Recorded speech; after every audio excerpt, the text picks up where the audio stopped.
All right, let's dive into something kind of interesting today, shall we? Enneagram Type 4s, those deep-feeling, creative souls. What happens when two of them try to make a life together? Oh, that is a fascinating question, isn't it? You've got these individualists, as they're called, known for needing their space, their emotional expression. Throw two of them together and could be fireworks. In a good way, or maybe not. Exactly. It's like, will their shared intensity create this amazing bond, or will it all just implode? Ah, We're going to find out. We're using this great article by Personality NFT, by the way, called Enneagram 4 and 4 Compatibility, ugh, Mirrored Melancholy or Mutually Inspiring Muses. Catchy, right? love the title. And it gets right to the heart of it. We think of Type 4s as needing so much space to process feelings, to be their unique selves. So two of them, lots to unpack there. Okay, so let's not get ahead of ourselves. The article starts by saying there's usually a really strong initial attraction between two Type 4s. What's the draw, do you think? Well, you've got to think about what a Type 4 craves: authenticity, deep connection, emotional depth. When they meet someone else who not only gets that, but lives it, it's like finding a kindred spirit, someone who understands them at their core. It's like finally Yeah. someone who sees my soul, not just this surface stuff. No wonder the article says that early stage can be intoxicating. Right. But like any relationship, that honeymoon phase can only last so long. Eventually, real life sets in, and communication, especially for Type 4s, can be where things get tricky. So even though they're supposed to be good at communication, empathy, listening, all that, their own emotions can trip them up. Exactly. They're so sensitive to everything, every little cue, a tone of voice, a word choice. It can spiral quickly into hurt feelings and misunderstandings, even if neither person meant any harm. Oh, I can see that. It's like they're both on high alert for any sign of insincerity or rejection, and that can make communication a minefield. Exactly. And because they both crave validation, those little misunderstandings can blow up if they're not careful. The key is to communicate their needs directly, without playing guessing games or expecting the other person to just know what they're feeling. So, like, let's say one partner is feeling insecure about a new project. Instead of withdrawing or dropping hints, what's a better way to handle that with another Type 4? Vulnerability is huge. Instead of, "You never ask about my work," try, "I'm nervous about this project and I'd love to hear what you think." It opens the door for support. And their partner can offer encouragement because they know exactly what that feeling is like. That makes so much sense. It's like skip the drama, go straight to the heart of it. And speaking of stuff Type 4s are good at, the article says creativity is a huge strength for them as a couple, right? Like they inspire each other. Oh, absolutely. It's not just about making art together, though that can be amazing. It's that they bring that creative energy to everything. Imagine them planning a birthday party. It's not just cake and balloons, it's a themed experience. Personalized playlists, handmade decorations. They turn the ordinary into something special. It's like their whole life becomes art, which I guess for a Type 4 makes sense. But I'm sensing a but coming. Yeah. All that intensity can't be sunshine and roses 24/7, right? Right. The article does mention that there's shared moodiness, the need for alone time. That can create friction too. It's that push and pull between wanting closeness, but also needing space to just be. So how do two Type 4s find that balance? Like, how do they not end up driving each other crazy with those shifting needs? It takes work, for sure. They've got to be upfront about when they need solitude, maybe have signals or rituals for me time. The point is, those boundaries have to be clear so neither one feels neglected or smothered. That's such a good point. And it makes me think about Type 4 friendships, too. The article said those are often super deep and meaningful. Why is that? Imagine two Type 4s catching up, right? The conversation probably isn't about the weather. It's diving right into their feelings about a book, a song, a movie, sharing those deep thoughts and knowing the other person truly gets it. It's like having a therapist who gets you, but they're also your friend. That's got to be valuable. Totally. And since they both value that honesty, self-expression, they can be themselves, cry together, laugh together, celebrate those quirks that other people might not get. It's a special bond. Okay, so we've been pretty positive so far. Time to get real. What are some conflicts specific to two Type 4s? Where does it get messy? Well, we've touched on it. The intensity, great for connection, but it can also lead to blow-ups, mood swings, dwelling on the negative. It's like they're both riding emotional roller coasters, and sometimes those roller coasters collide. Oof, yeah. Sounds intense. Like, if you don't have healthy ways to cope, that could be a recipe for disaster. Absolutely. They have to learn how to express those feelings without overwhelming each other. Support is great, but drowning in negativity, not so much. So, communication skills are a must-have. What else does the article say can be a problem for them? That need for validation, remember. If they're not careful, it can turn competitive. Like instead of celebrating each other's wins, they're comparing, feeling envious, needing more attention for themselves. It's that age-old thing, wanting to be seen, but also supporting your partner. Tough balance. It is. And if they don't actively build each other up, that need for validation can become a problem instead of something that brings them closer. It's like a lot to navigate, kind of like that need for connection, but also independence. You got it. That's another big one. They might clash over how much time they spend together, how decisions are made, how they express their individuality within the relationship. So it's like constantly figuring out where they merge and where they stay separate without losing themselves or the relationship. Exactly. And the key, once again, is that open, honest communication. They've got to talk it out, listen to each other, and find solutions that respect both their individuality and their connection. That's really insightful. We've covered a lot in this first part of our deep dive. The attraction, the communication, the challenges. What are your main takeaways so far? I think what stands out is this potential for both incredible depth and intense conflict. It's like they're on this tightrope between profound understanding and explosions. High risk, high reward, maybe. You could say that. Yeah. And it all comes down to communication, emotional maturity, finding that balance between me and we. And I'm kind of stuck on this idea of intensity. Like we've talked about the emotional ups and downs, but is there an intellectual spark there too? Do two type 4s usually connect on that level as well? Oh, absolutely. In fact, it's something the article mentions specifically. Type 4s love to have deep, meaningful conversations, you know? They're drawn to those big questions about life, art, philosophy, always looking for deeper meaning.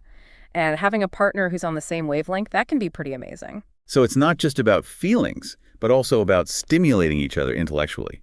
Like really getting into those big ideas together. Exactly. It's like picture them going to an art exhibit, right? They're not just passively looking. They're analyzing the symbolism, debating the artist's intentions, connecting it to their own experiences. It's like their minds are always buzzing. I love that. It's like having a built-in debate partner who pushes you to think critically and see things from a different perspective. That's got to be stimulating. It is. And because they both value authenticity and depth, they can have these intense discussions without feeling judged or misunderstood. It's like they can disagree passionately and still feel connected.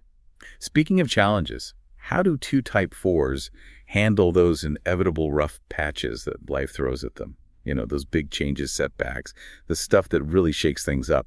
Well, the article talked about this, how type 4s tend to process those tough times by turning inward, really feeling their emotions, and then often expressing those feelings through something creative. So instead of pushing those feelings down, they lean into them, let themselves experience the sadness, the anger, whatever it is, and then maybe channel that into art or music or writing. Exactly. It's like they don't shy away from the dark stuff. They transform it into something beautiful, something meaningful. And when two type 4s are going through something difficult together, they can provide each other with that unique kind of support. It's like they intuitively understand the need to process emotions creatively and can give each other the space to do that. It's beautiful, actually. Having a partner who not only gets your emotional depths, but also encourages you to use your creativity to heal and grow. Absolutely. And that shared understanding, that ability to be there for each other in those dark moments can really strengthen their bond and make them more resilient as a couple. It's powerful stuff. We've covered so much about this pairing. The good, the challenging, the creative energy, the communication dance. What are your overall thoughts as we start to wrap up this deep dive? You know, I think this is a pairing with incredible potential for deep connection, creativity, and mutual growth. When you've got two people who understand each other on such a profound level, who can inspire and challenge each other in all the right ways, that can be truly special. But it's important to remember that no relationship, Enneagram types aside, is without its challenges. Right. And as we've been discussing, two type 4s together need to be really intentional about communication, about emotional maturity, about supporting each other's individual paths. It's not always easy, but the rewards can be huge. Exactly. And for anyone listening who might be a type 4, maybe curious about this kind of connection or already in one, what's the key takeaway here? Embrace the intensity. Celebrate those moments of deep connection, the shared creativity, the emotional depth. But also, remember to communicate openly, understand your own needs, and support each other's growth. And hey, if If you want to dive deeper into your own personality and how it all works in relationships, Personality NFT is a great place to start. Their website, personalitynft.com, has tons of resources. AI apps, tests, even a chat feature where you can talk to an AI about all this stuff. Their hub section is really cool too. Articles, analyses, all about different Enneagram types and how they interact. Definitely worth checking out. Absolutely. It's all about that self-awareness, right? Yeah. Understanding yourself, your partner, and how to make those connections thrive. Well said. We've talked a lot about the intensity of two Type 4s connecting, the potential for both amazing bonds and big blow-ups. But what about growth? Like, can two Type 4s actually help each other become better versions of themselves, or is it just too much emotional baggage? It's a question worth asking, and the article thankfully offers some hope. It acknowledges the challenges, but emphasizes that two Type 4s, if they're both working on themselves, can actually be incredibly supportive of each other's growth. So it's not just weathering the storm together, Yeah. but actually using it as fuel to evolve. Exactly. Remember, Type 4s are all about authenticity, right? So when they have a partner who not only accepts their depths, but also gently challenges them to grow, it's like, wow, someone gets me and they believe in me, even the parts I struggle with. It's like having a mirror that shows you not just who you are, but who you could be, and someone cheering you on every step of the way. Exactly. They can help each other confront those insecurities that Type 4s tend to have, whether it's fear of rejection, needing validation, or having trouble setting boundaries. Think of it like this. One partner's struggling with self-doubt about their creative work. The other, instead of just saying, oh, it's great, might say, you're capable of so much. What's one small step you could take to push yourself even further? I love that. It's encouraging, but it's also a challenge. Very Type 4, I think. Totally. And remember, Type 4s are really perceptive. They pick up on things others might miss. So when they use that insight to support each other's growth, it can be really powerful. We've talked about communication being super important for them, but what are some concrete tips? Like, how can two Type 4s communicate better, especially about those touchy subjects? One thing that really helps is focusing on needs, not just feelings. Instead of saying you're always so distant, try, I'm feeling disconnected. Can we plan some quality time together? It's less blamey, more about finding solutions together. Oh, that's good. And it reminds me of that balance between wanting closeness, but also needing space, which we've talked about a lot. How did two Type 4s figure that out in a way that works for both of them? Talking about their attachment styles is a great place to start. Maybe one needs more reassurance, more check-ins, while the other needs bigger chunks of alone time. Understanding those differences helps them set boundaries that feel supportive, not suffocating. So it's like customizing the relationship to fit their individual needs without losing sight of that shared connection they both want. You got it. And compromise is key. Maybe they plan a trip where they have both togetherness and time for solo adventures.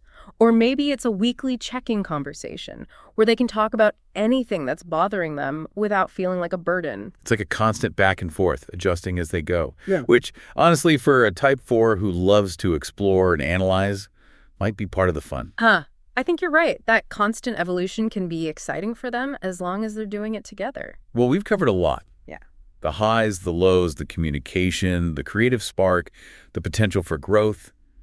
Any last words of wisdom for someone who's in or considering a Type 4 and 4 pairing? Embrace the complexity. This isn't an easy pairing, that's for sure. But for those who are willing to really dig deep into their own emotions, support each other's journey, the rewards can be amazing. Well said. And hey, if you want to learn more about your own personality, how it all works in relationships, Personality NFT has some incredible resources for that. Yeah, their website, personalitynft.com, it's all there. AI apps, tests, even a chat feature where you can get personalized insights. Their hub section has in-depth articles on all the Enneagram types, too, and you can even talk to an AI agent if you have specific questions. It's a great toolkit for anyone who wants to build stronger, more fulfilling relationships. Awesome. And with that, we've come to the end of our deep dive into Enneagram 4 and 4 compatibility. Thanks for joining us. Remember, understanding yourself and your partner is a lifelong journey, and it's a journey worth taking.